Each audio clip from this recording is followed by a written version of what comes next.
There's a visibility element to multi-platform storytelling. It used to be that the value was in scarcity, exclusivity on one platform. That doesn't work anymore because attention is what's scarce now. That's what you have to trade in.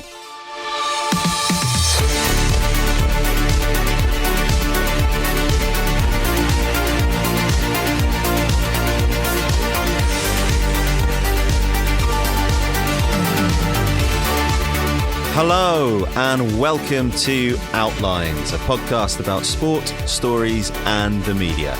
My name's Owen Connolly and I'm delighted to bring you the latest in a series of conversations with journalists and authors, broadcasters, filmmakers, executives, innovative creators and campaigners about the changing relationship between sport and the storytelling and communities that build around it. Good to be back with you, and we're going to be returning, as discussed a couple of episodes ago, to the topic of sport and younger audiences. And I think, as we'll cover today, it's an important area to try and grapple with because it really hints at what the future of all sports media might look like. Our guest is Jo Redfern, the founder of Futurehood Media and a specialist in digital media strategy. Jo was previously the head of brand at BBC Children's and Education, where she not only helped drive the corporation's commercial strategy in that sector, but she also got an insight into how the creators of children's programming were thinking about their audiences and how families were interacting with their favourite shows across multiple settings. She's now gone on to advise sports bodies, including the Premier League and the RNA, about how they should approach those digital platforms.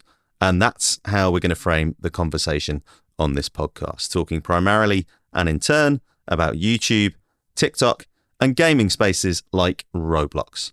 Jo explains how the audience dynamics differ across those platforms and why it's crucial to think about need states and appropriate storytelling modes for each one.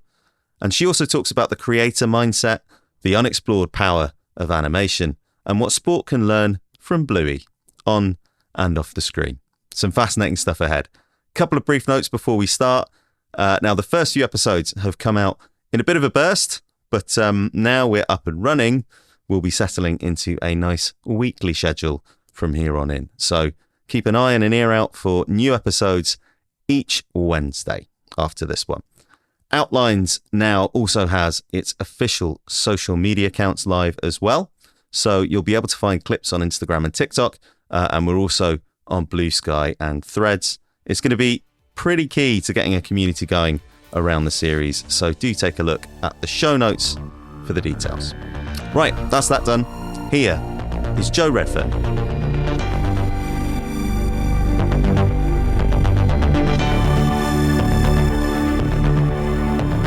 I think this week, you talk about kids media a bit. I think I've heard you on the radio talking about Netflix and TFN and you seem to pop up in all sorts of different places at the moment.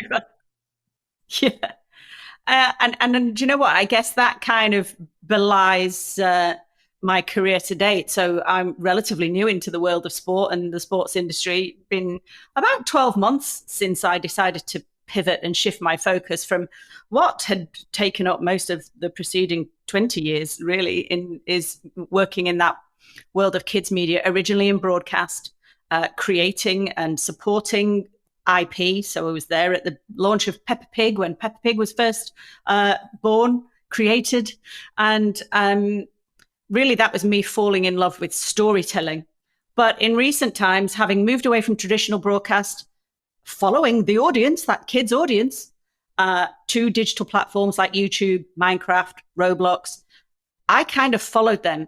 And what it really showed me in the last 5 years in kids media is that it necessitates a different way of telling stories, a whole different set of competencies driven by your audience, now spending time across all of these platforms, now having unprecedented choice in media and entertainment. And I always used to threaten that if I ever left the world of kids media, I'd go and work in sport because I love sport. I was a gymnast as a kid, got to quite a high level of gymnastics. So I was always sporty, was always upside down. My mom used to joke that I used to spend more time on my hands than my feet. I will watch almost any sport and have sporty kids and a sporty husband. So there was a point when we returned from a 12-month stint in Vancouver about 12 months ago, and I decided, okay, there's a natural break point here to pivot towards sport, having observed that sport as a business and as a media business hadn't really undergone that full transformation yet that I'd seen in kids media, again, driven by audiences, by young audiences, how they were consuming sport. Again, having 2 teenage boys, sport mad, seeing how they were fans, how their fandom changed. Well, their fandom was very much driven through Rocket League, Roblox, YouTube Shorts, following creators, Sidemen Sundays. So that really, again, started those thoughts about these different competencies in storytelling. You can still tell stories in sport. Sport is one of the best crucibles for storytelling, but it's a new way of doing it that's less focused on that live product. So reached out to a few people that I kind of knew in sport, and the rest, as they say, is history. So I've had the privilege of having the Premier League amongst my clients and the Royal and Ancient Golf Club of St Andrews, and I'm having, well, I have to say, Owen, I'm hooked. I'm hooked on sport. I'm not going anywhere now. Okay, it's good to hear. What's just on that point of, the sport being maybe a beat behind children's media in the way that it thinks about those audiences. I mean, what would you ascribe that to? Someone who's coming into the industry in the last couple of years, because people are aware of it, right? But people haven't maybe built the competencies, as you say, to deal with it. Is that a question of something like children's media being first because of the way that it's used and the way that audiences are developed, or is it the profit incentive for sport, just the fact that the live bundle was so important for so long from an income perspective? I think it's a mixture of both, actually, and both of those are really important factors. I think in terms of that, even in kids media, it happened. So that transformation was forced upon the industry, but just with the very nature of kids consumption, they're already in the future. How they're consuming is almost a bellwether for how the rest of media, whether it's sports media or docs, that kind of content will be consumed. So that, again, necessitated a lot of pivoting. You got studios and broadcasters like Nickelodeon that were beginning to realize that a vast proportion of their viewership was moving into YouTube. So Nickelodeon recently commissioned, produced, and uploaded their first YouTube first series designed for YouTube, completely, a 180 from how Nickelodeon used to be. Same with BBC Studios, not traditionally at the front of the, pushing the envelope. Even BBC Studios with Bluey has a social first, a YouTube strategy, a TikTok strategy. So that, it's not been without its pain and its, its twinges and its niggles, that transformation for a lot of kids media storytellers, whether you're a producer or a broadcaster, as I said.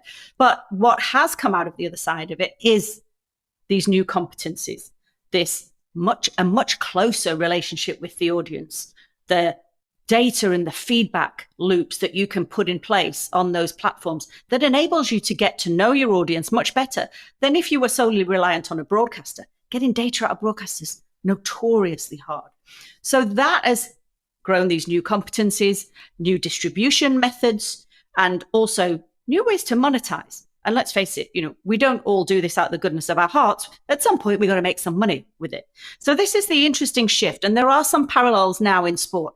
Obviously, it's not quite comparing apples with apples. Sport is a different product. It's a different consumption pattern, a different audience, but they're all equally some similarities. Again, you've got the younger generations now that are social first fans. They're finding the sport, the creator / athlete, the team that they like, and they're finding it first on those social platforms. They're not finding it first necessarily on TNT or Sky Sports. They might have seen that because their parents are watching it, but this discovery is much more social first and in these digital platforms. That means you've got to think about what their need state is when they're there. Because if they're only on TikTok for quick jokes or skills or a bit of freestyling or a life hack or something, then you've got to think about how you articulate what your sport is about on that platform. You don't just take a clip from the live broadcast and think it's going to work on those platforms. So that's the interesting thing for me as someone who is a natural storyteller, is again in my head. Now I'm thinking, right, what is that strategy for storytelling across all of these platforms that still brings with it the essence of sport and live being part of it? But how do you articulate it for a generation whose need states on these platforms is so very different? Yeah. Yeah. It's interesting. I mean, I was having a similar conversation on the podcast with Stuart Rosen, who's got a not dissimilar background to you, ex-BBC, albeit... I know Stuart, used to work with him. Yeah, yep. A lot of time in the sports department in his case. But, you know, that difference between Discovery in the 90s or the pre-internet age, and even, to be honest, the pre-on-demand age, is something people haven't quite got their heads around yet as it relates to audience acquisition in sport. But it also, you know, it's something where there isn't anyone who's gone on that journey who only knows that. There are people who are adults now who grew up with the internet and don't know a world before it. But if you think iPlayer is what, 2007-ish, Netflix streaming is probably early 2010s for most people. The idea that your whole media diet is on demand or on socials or whatever, as you know, lots of toddlers, I can attest to that. That's how their media diet is primarily arranged. That isn't something that anyone younger than 20 or 25 really has much of a sense of. So, I mean, what are we going to start finding out about how that shapes people and you know, what that means in terms of your kind of young audience strategy if you're in sport? I think the signs are already there if you're looking for them, and you hear them spoken about. You know, fandom used to be a geographical factor, so it was usually your local team. You either walked to match day, or it was something where you had an affiliation that was relatively local, or it was something that was dictated by your family. So familial, you know, generational thing. We've all kind of read how those things are falling away. They still exist, but they're not the sole means of transmission of fandom or seeding fandom, if you like. So what does that mean? Well, that means that you've got, I mean, these things, she says, holding up her phone for those not watching.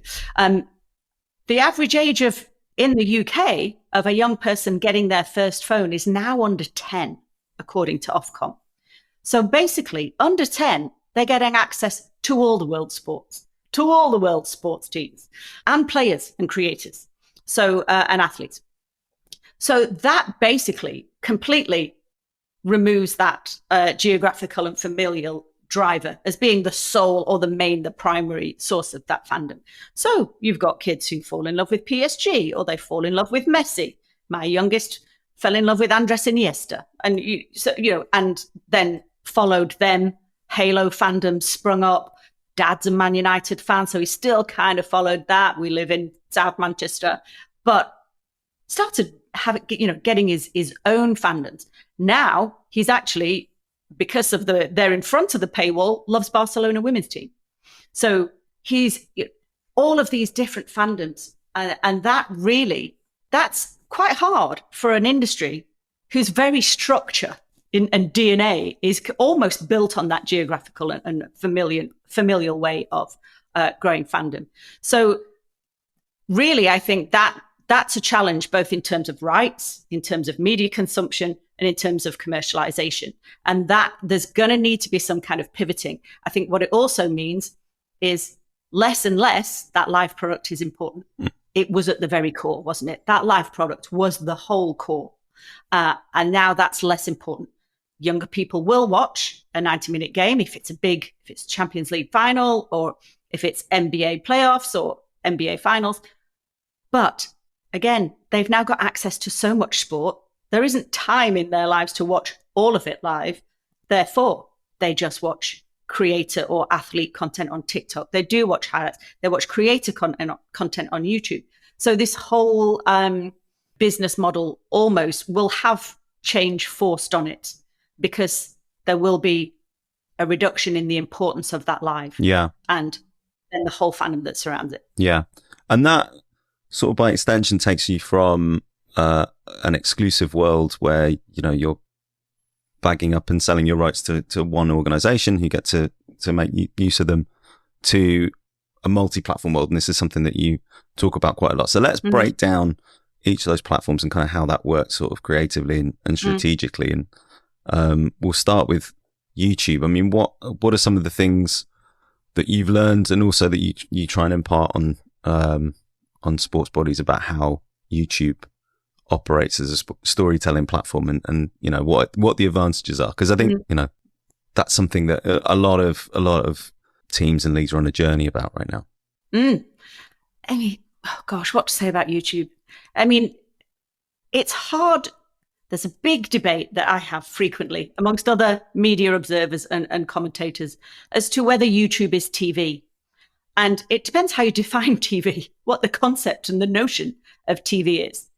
If you think of TV being the first destination for video content, then YouTube is TV for young people.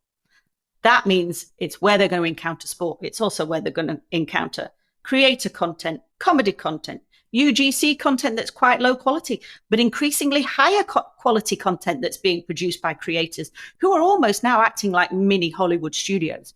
You think of the Sidemen, you think of Darman. So they're making content that's quite high quality on there. So that YouTube, super powerful, increasingly consumed not through mobile, on the biggest screen in the house. So that space that used to be owned by TNT or Netflix or even CBeebies, that now is increasingly having its space encroached upon by YouTube, because we've all got connected TVs and that YouTube app is there just begging to be opened. So is YouTube TV? Well, it's going onto the TV set, the device. And if TV is what young people go to first for their media and their entertainment, yes, it's also TV for young people. So how does sport deal with that? Okay, well, what YouTube is best at, and there is debate as to how much community it really can create. But I am a believer that you can create community on YouTube. I've seen it plenty of times.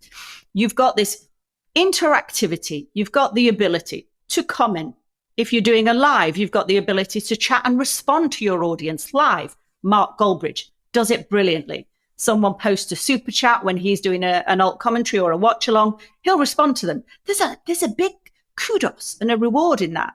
So this participatory relationship with the media or with your favorite creator or with your favorite sport or team you can have on YouTube is really powerful, because we're all about connection, aren't we? We're human at the end of the day. And this parasocial connection, YouTube facilitates really well. And you don't get that when you're watching traditional linear broadcast or, Six Nations on the BBC. So that for young people, that's almost a non-negotiable now, that more participatory relationship with media. And it's why they favor creators over a traditional live broadcast. If even live games, if you lift them up and you plonk them on YouTube, they don't get quite the same engagement. But the other thing to say is YouTube is where people go to swim around in content. I mean, goodness me, you've got 110 million YouTube channels, billions of views of shorts and longer form content happening every single day. You can go there and no matter how strange your tastes, you'll find something that's interesting. So this is the interesting thing too, because as a sport fan, you will know as a sport fan, your fandom of a particular sport will be different to your friends. They might like a different, a creator's tone of voice, and you favor a separate one. They might like comedy lists of the, top 10 hairstyles from the Prem 1992. You might like in-depth, deep dive breakdowns of what happens in the pit lane in F1. It will always be there on YouTube. Someone will have uploaded it. That's what more traditional leagues really struggle with. I mean, that's a whole raft of content that they're not used to making. Yeah. Because as you said, when we were chatting just before we started recording, the media side of sport was something that you gave to someone else if you were a rights holder for a long time. You outsourced that relationship with your audience, that creativity, all that stuff that people want to watch. And that was given to someone else. And now we're in this situation where even the broadcasters, it's not in their interest to do that too much. And the leagues don't have often the rights or the wherewithal to do it in terms of money. So who fills the vacuum? Well, creators fill the vacuum, pirate feeds fill the vacuum. So this is the interesting shift, I think, with YouTube. You're not going to beat it. So you might as well show up there and figure out how you are going to show up as a sport, a governing body, a league, a team authentically, and start testing and learning. Yeah. That's the interesting thing. You could have a bit of fun.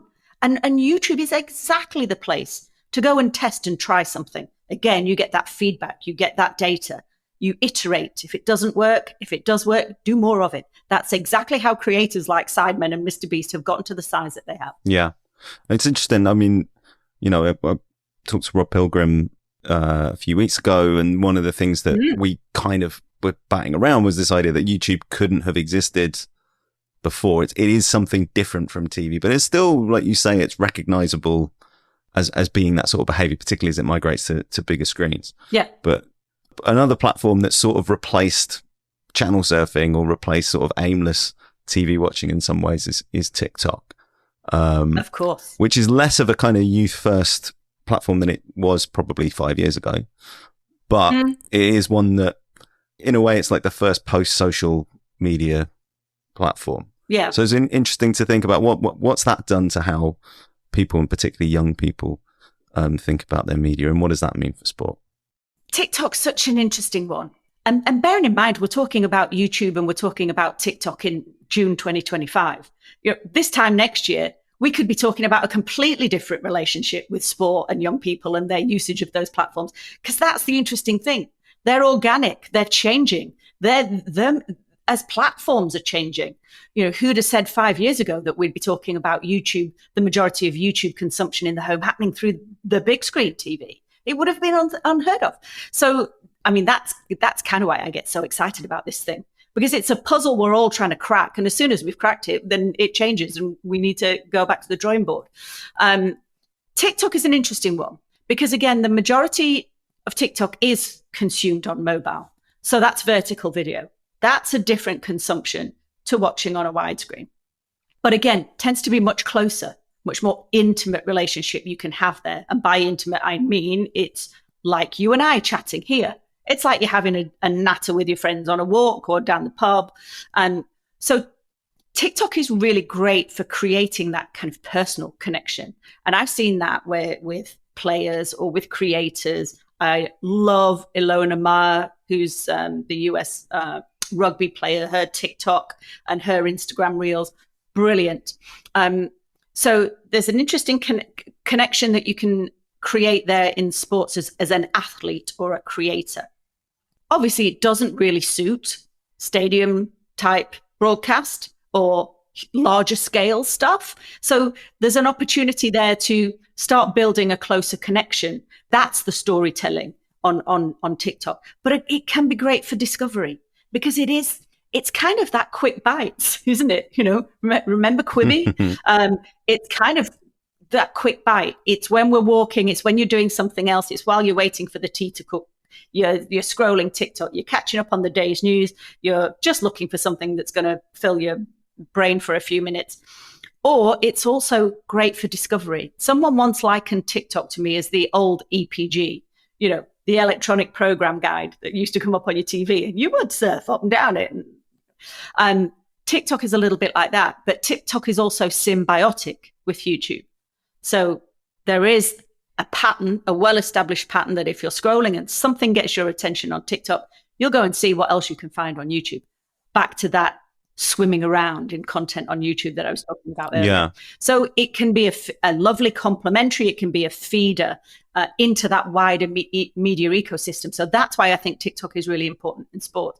But it's a very specific, back to need states again. It's a very specific need state when you're on TikTok. So you need to create a strategy for that. Yeah.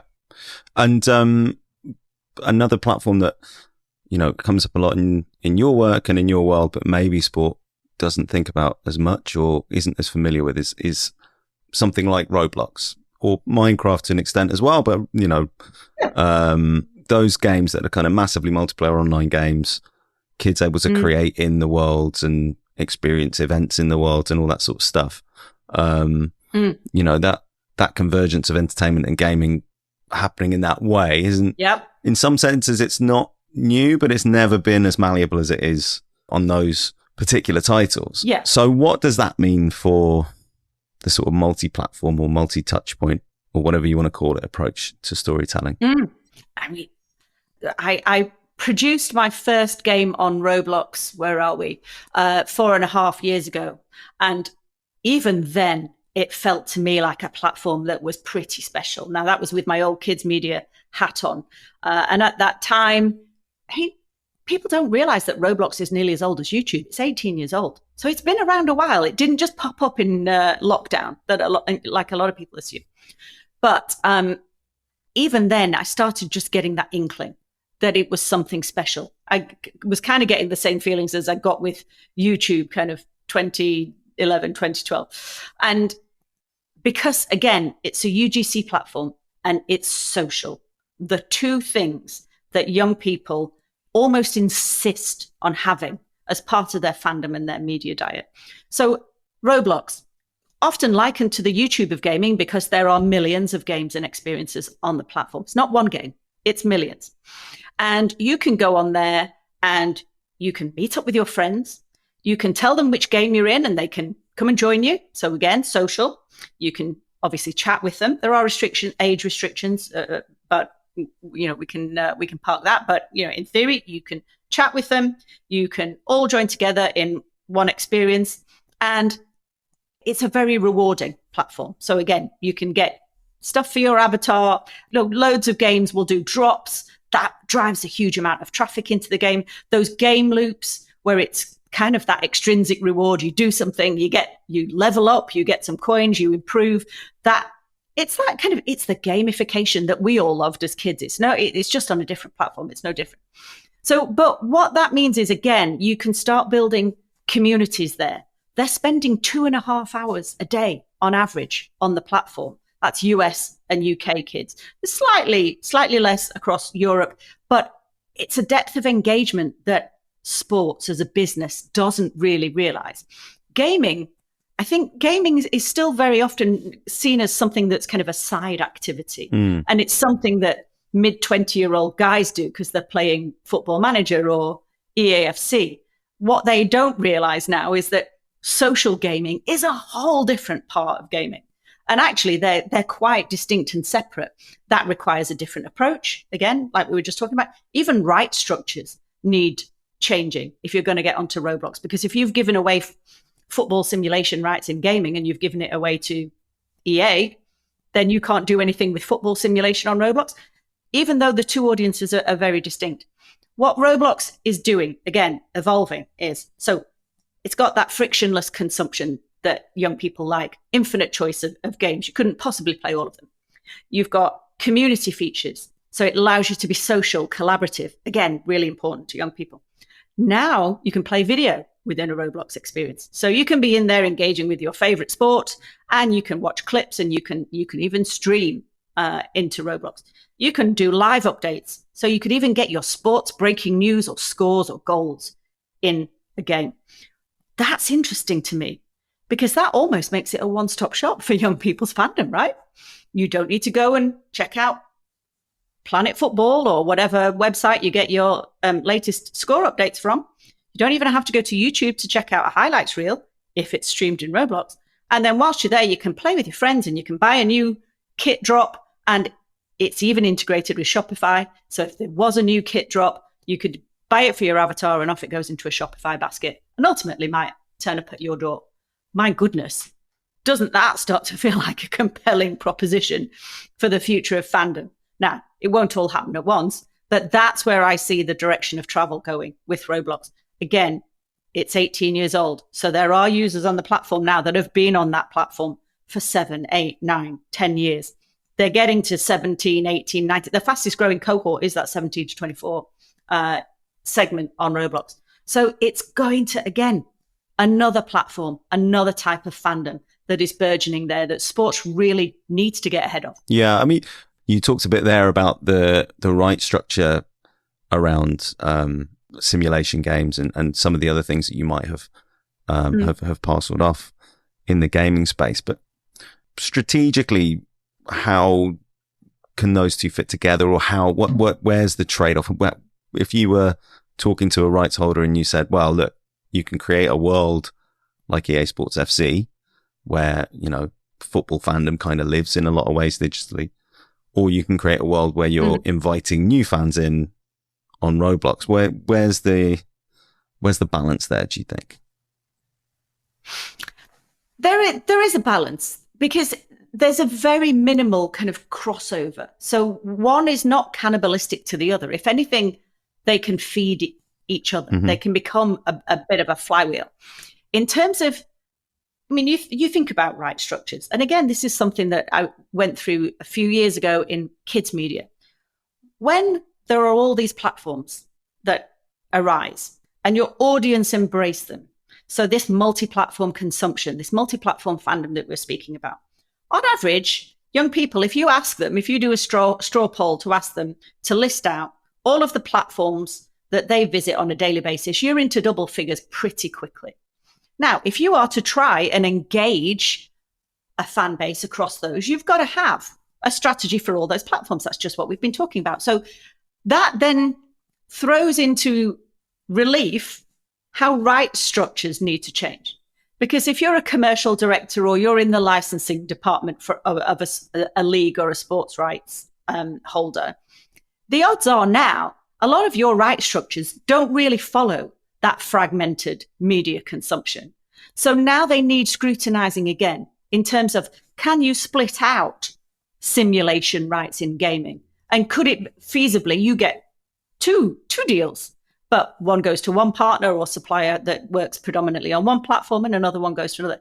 Those for me it's a way to better serve the fandom. If anything, you're doing two deals instead of one. There could be an opportunity there, but it serves the fans better, because currently you're using a right structure that doesn't fit how content is consumed. And it has held back some rights owners from being able to do what ideally they would have wanted to do on a certain platform, because they don't have the rights or they sit with someone else. So, those things, it happens all the time. When there's a move forward in technology, the right structures take a while to follow. There's a lag. Yeah. It's kind of normal, but it will need addressing. Otherwise, we go back to that vacuum analogy again. If you can't articulate your sport, your league, your team, your club on there's a vacuum that someone else will fill. And then it's really hard to get their interest and attention back. Sure. Who's doing this particularly well at the moment? Let's look outside the sports space first of all. Who's a good kind of example to follow or to think about? We mentioned BBC Studios, and that's because we've been speaking to them recently about Bluey again.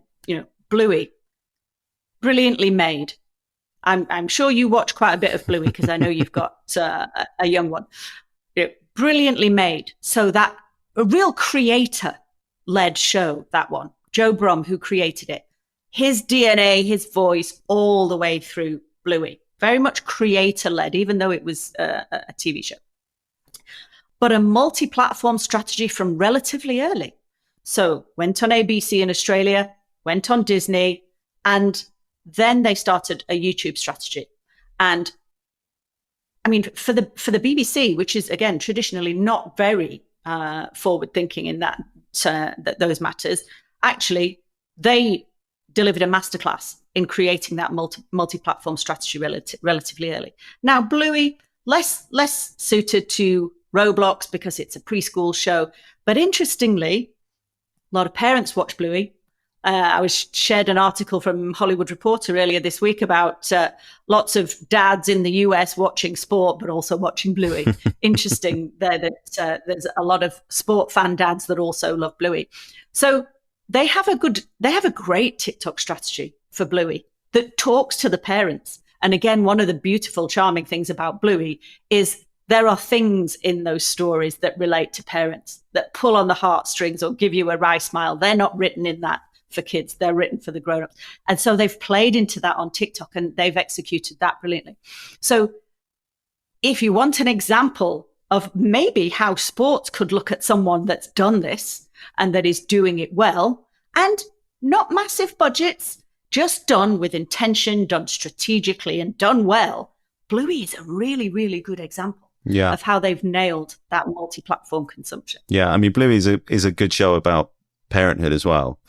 And I think it is definitely a show that families watch together. But it's also one that sport has kind of been woven in quite smartly, quite, you know, it's intrinsic to a lot of the stories. There's an episode that became quite celebrated about 18 months ago about cricket that works particularly well. But there are other ones as well that are about different aspects of fandom and stuff like that. Now, obviously, that's coming from the creator of that show, or the creative team behind that show. But there's also opportunities there on that storytelling side, right, to get a little bit involved in some of those programs and some of those projects. I mean, this is where I get very excited, Owen. You might regret asking me this question because this is you know, having been an animation producer, having been a gaming or a Roblox producer in a previous life, the opportunity for telling stories, really brilliantly engaging, fun stories in sport is there. But to date, not really been activated, not really been utilized enough. Oh, and I'm just dying to kind of bring that into sport. You know, I was fortunate enough to meet the team behind Team J, which is Juventus's animated series that sits on YouTube. It's shown on Nick Jr. in Italy. They were forward thinking enough to commission and create an animated series. They got quite a few episodes. It runs on YouTube. And it's there's two things. Great storytelling. And some kids will fall in love with it and then will decide that Juve is their team because they've fallen in love with the stories in Team J. But it can become a self-sustaining line of business in and of itself. You've got broadcast deals, you've got monetization on YouTube, and if it gets popular enough, you've got merch, you've got toys, you've got apparel, you've got all of that licensing revenue that you can then start bringing in. And particularly with animation and kids animation, you inherit a new audience every few years. So actually, you don't have to make a vast amount of it in order to keep it sustaining. So that is one of the best examples in sport that I've seen of someone embracing that more traditional kind of way of storytelling that was created by a rights owner and a team like Juve. I think you're right. I think Bluey weaves in sport because, you know, being a dad and a sport fan, again, came from the creator who was writing all those episodes, and you can see it comes through. But that's, you know, for me, there's a real opportunity to think about how you can tell some really interesting stories in and around sport with animation. Anime is having a huge moment, and anime really popular amongst teenagers globally, but particularly in the US, they cannot get enough anime. And I was speaking to an anime producer a few months ago who said, "Have you heard of Slam Dunk?" I was like, "No, I haven't heard of Slam Dunk." So off I went down a little rabbit hole. And Slam Dunk was a manga and anime series about basketball. And it was huge during the 90s. I mean, it's actually credited with making basketball popular in Japan. And because, you know, anime, they tell really interesting stories. They have really relatable characters in anime. They're not afraid to lean into themes about competition, loss, grief, identity, all of that. They tell stories in a way that's really appealing to teenagers who are growing, you know, going through their own kind of stuff. And so what was really interesting is that I hadn't realized that there was this example from the 90s of an anime series and a manga series that actually had popularized basketball in a whole nation. You know? And so again, then it comes back to, well, that's the power of storytelling. There's something that we can hold up there and go, hey, look, this can be really influential. But alas, not having so much luck currently with trying to convince people in sports to maybe invest in animated content creation. But I'll keep banging the drum. Yeah.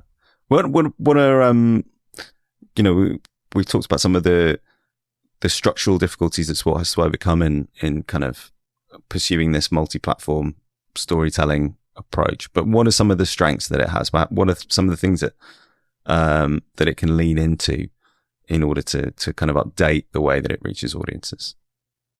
I mean, the multi-platform storytelling, when you have infinite content choices and you've got a generation or two generations that live their lives across multiple platforms and their media diet is varied, how on earth are you going to cut through and be memorable? If you're only on one platform, that's it. You're just part of the wallpaper. So this idea that multi-platform storytelling, it gives you critical mass, that flywheel. Because if you can have your content on every platform where your audience is, and they're more likely to encounter it, then you're going to stick. So there's a visibility element to multi-platform storytelling. Again, it used to be that the value was in scarcity, exclusivity on one platform. That doesn't work anymore because attention is what's scarce now. That's what you have to trade in.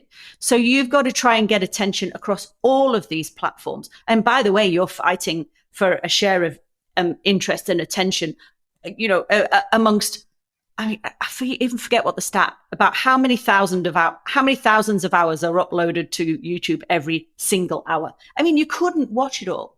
So you've got to think about how you maintain that visibility and that relevance across all of those platforms. So if anything, I think it's necessary to have a multi-platform strategy, but that doesn't just mean you take something from one platform and you plonk it on another. And if you have to shorten it and clip it, then that's what you do. No, the audiences are much more sophisticated than that. Mm. So that's where, so it's for visibility and relevance. But again, if you are looking to create fans, and let's bring in participation, because screen-based media is very often demonized because that equals inactivity, which means they're not playing sport, therefore must be bad. So if you are going to even increase participation, I think for me, you still need that multi-platform strategy, because that whole ecosystem, if you're marching your audience around the ecosystem and participation is one of those pillars, then that is how you're going to do it. And again, there's been a really great example recently of the Royal and Ancient with their Just Swing game on Roblox. Did a really small test in Indonesia with Top Golf in Jakarta. Complete a golf challenge in Just Swing. You get a code for an hour's free golf at Top Golf Jakarta. And they had a couple of hundred young people between 8 and 14 went and redeemed this code at Top Golf. So doing something digitally in Roblox equals participation. The really interesting thing is 84% of those people who went and redeemed their voucher for a free hour of golf went back. So they went back a second time. Top Golf are really chuffed because they're bringing their families, they're selling more food and beverage. The Royal and Ancient achieves their mission because one of their missions is obviously about increasing golf education and participation. And now we have a proof point for those people who go, no, screens gaming bad because it means you're not playing. You can go, right, well, we've got a proof point that actually that can work. I think that's really, really important. Yeah. Okay. Well, there's lots of things to unpack there and lots, I'm sure, for people across the sports industry and sports media to work on, but some really fascinating insights there. 3 questions that we ask every guest to finish off with. Do you have an origin story or something that kind of kindled your interest in sport? Well, as a gymnast when I was a girl, it was watching Nadia Comaneci at the Olympics and how amazing she was. So I used to train with the British champion, and she'd competed in the Olympics with Nadia Comaneci. And so, she was kind of like my hero, I guess, kind of an equivalent of a Simone Biles to a lot of younger gymnasts these days.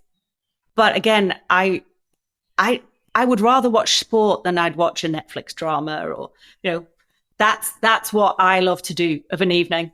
My kind of sport origin story did start with gymnastics, but now it's just I'll watch anything. I'll watch darts, crown green bowling, cricket. Coming from Yorkshire, having a dad that played cricket, I went to the Ashes in 1999 in Australia. I'll watch anything. Yeah, yeah.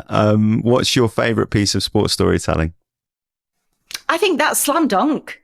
That's the thing that really sticks with me. If you've got a piece of sports storytelling, which is an animated, it started off as a manga comic book and then became an animation, but it managed to increase the popularity of a sport in an entire country. That's pretty good storytelling. So that didn't come from the sport of basketball and was retrofit. Someone created that story, just really good characters, really good storytelling set within basketball, and managed to basically get a whole nation hooked on basketball. That's pretty powerful storytelling. Yeah. And finally, you said, you're eager to kind of switch people in sport onto the idea of using animated storytelling. But what's a particular story that you'd love to tell or see somebody else tell? I mean, see, this is where I would be reliant on people in sport, because being relatively new to sport, I imagine there are hundreds of thousands of interesting stories that people that work in sport tell, and tell amongst themselves, legendary stories that come up when they're sitting having meetings or at conferences. I'd love to delve into those and see how you could turn those into content. I think there's probably lots. I'd love to create some animation that's aimed at that kind of 9 to 12, that real kind of, that's where fandom really starts to take root.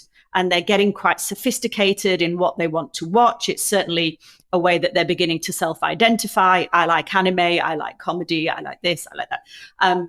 But it's also a time where their fandom isn't widely cemented yet. So they're trying lots of different things. I think there's a real opportunity there for leagues and rights owners to create something that's really compelling, that could really hook young people in as a route into sports fandom. Okay. Well, Joe, it's been a real pleasure. And I mean, there's bits there that could be podcasts on their own, but we've run out of time, unfortunately, for today. But thank you very much for your time. Oh, thanks for having me, Owen.